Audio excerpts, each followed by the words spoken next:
کے حوالے سے پریشان نہ ہو، کیونکہ رازق اللہ ہے، اللہ کی ذات ہے جو دینے والی ہے۔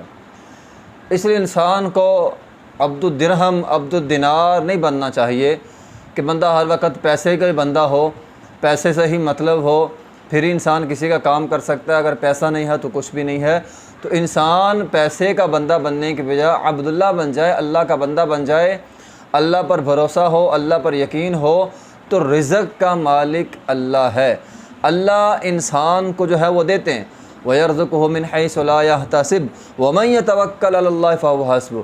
آپ اللہ پر بھروسہ یقین کر کے دیکھیں، اللہ آپ کو وہاں سے رزق دے گا جہاں سے بندہ گمان بھی نہیں کرتا۔ بعض اوقات انسان کے لیے سارے راستے جو ہیں وہ بند ہو چکے ہوتے ہیں، سارے راستے بند ہوتے ہیں، تو اگر آپ اللہ پر یقین اور بھروسہ رکھیں گے تو اللہ آپ کو رزق دے گا۔ دیکھو اللہ تو سب کو دیتا ہے نا، اللہ تو جو مانگتا ہے اللہ اسے بھی دیتا ہے، جو نہیں مانگتا اللہ سے اللہ تو اس کو بھی دیتے ہیں۔ دیکھو نا چند پرند ہیں، ان کے کوئی کاروبار نہیں ہے، کوئی بزنس نہیں ہے، کوئی کچھ بھی نہیں ہے، لیکن اللہ تو ان کو بھی رزق دیتا ہے چونکہ وہ اللہ پر بھروسہ رکھتے ہیں۔ اللہ تو غیر مسلم کو بھی رزق دیتا ہے جبکہ وہ اللہ پر ایمان بھی نہیں رکھتے۔ تو اللہ تو رازق ہے، یہ دنیا ہے، دنیا میں اللہ نے سب کو رزق جو ہے وہ دینا ہے، بس آپ کا اللہ کی ذات پر جو ہے وہ بھروسہ ہونا چاہیے۔ آپ کو پتہ ہی نہیں چلے گا حالات جو ہے وہ کب بدل جائیں گے۔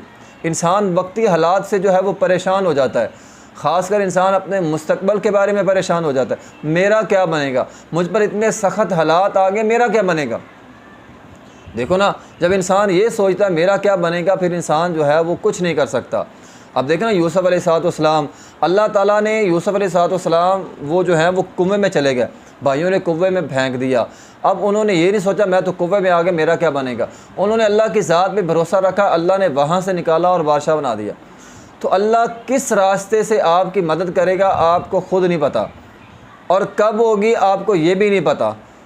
ان قریب آپ کی بہت جلد مدد ہو جائے یا ابھی ایک عرصہ ہے آپ کی آزمائش جو ہے وہ لمبی ہونے والی ہے۔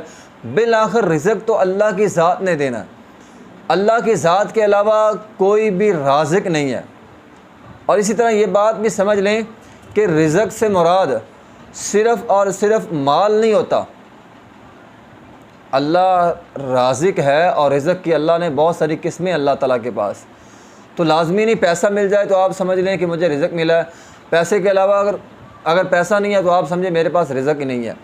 بلکہ عزت، اگر اللہ تعالیٰ کسی کو عزت دے دیتے ہیں تو یہ بہت بڑا اللہ تعالیٰ کا انعام ہے، ٹھیک ہے نا۔ اچھا اخلاق کسی کو مل جاتا ہے، یہ پیسے سے بہتر رزق ہے۔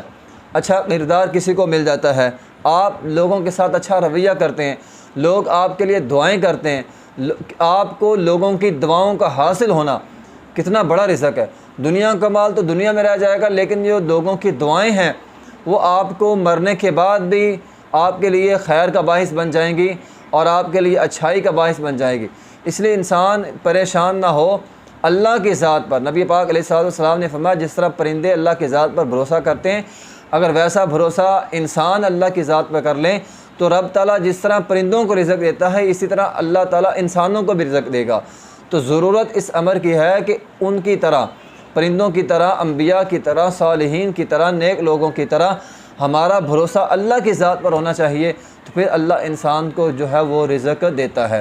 تو وہ رازق ہے، اس نے رزق جو ہے وہ دینا ہی دینا ہے، اور اس نے رزق کا وعدہ بھی کیا ہوا ہے۔ بلکہ ہم اپنے ماؤں کے پیٹوں میں 4 مہینے کے تھے تو ہمارا رزق لکھ دیا گیا تھا، اس لیے رزق ہمارا لکھا ہوا ہے، تو حلال ذریعے سے کمائیں، جو رزق لکھا ہے وہی ملنا ہے۔